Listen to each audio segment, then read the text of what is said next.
but I also wanted to say one thing too, and then Kent, I'll let you chime in, and then Amar, I want you to give your experience as well, because one of the things that I can tell you, now that I'm a little bit older and have seen incubators run, and have worked with Alan a little bit on some of my own ventures, and also have collaborated on some accelerator type functions for other businesses. Here's the thing: it's easy for an accelerator or an incubator to provide connections to these services, right? In a beneficial way. Let's just say they're not trying to make money off of you, because that's the problem. You're a young company, you don't have money. So they're trying to judge, how can we help this company take a step forward unnaturally so it benefits us with equity that we're going to get.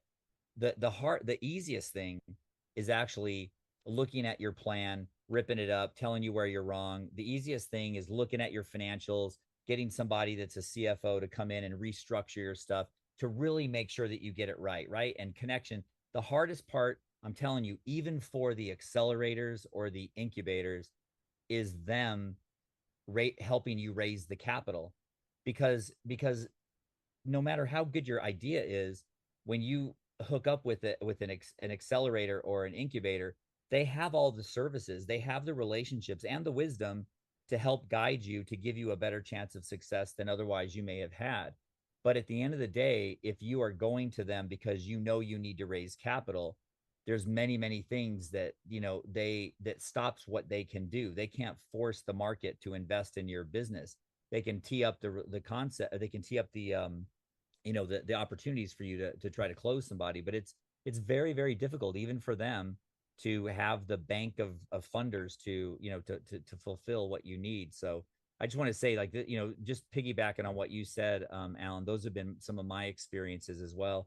And then, so Kent, let's go to you, and then Amar, if you don't mind, because since Well, you're in one right now, that's one of the could I just one add a little issue for a second? What we've learned in that process that we go through, that's pretty elaborate. You don't learn to do this right, after 54 years, or you're doing something really wrong here. But the issue that you remember, the template that we've used that came out of Maverick Angels and all the angel venture groups I served on and allocation teams, that pitch deck, there's a famous slide in there that a lot of people don't know at the beginning, and it's called SWOT, strengths, weaknesses, opportunities, and threats. If we nail that at the beginning, is if do you know what that is in a very a very smart way, and what you don't know, and we need to help you answer that, because it drives a lot of what's going on with funders, especially now. The high mark was the 90s, with the internet and everything, and people were just throwing money, and then when that kind of collapsed and that balloon burst, then it was back to real technology, real products, and how are you going to make real money, and what's the return on investment, and how soon will that happen, and when will we be liquid and exit, and all that stuff that we do at the incubator and the accelerators explain. But one of the key things was that initial issue is, if you need money, yeah, we want to help you get your venture going and own your rights and make great products and have great success.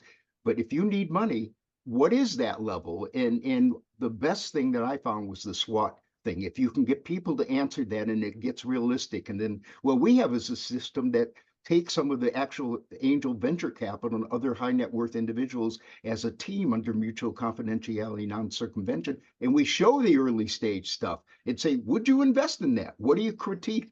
We get incredible feedback that I think a lot of people don't in the incubators, or maybe even the accelerators at the earliest stages. And then when we're ready to go, they said they already saw you, and they tell you, we want to fund you, or we don't want to fund you, or we want to be syndicated and spread the load. All that is happening in this world if you stay in touch with it. So thank you.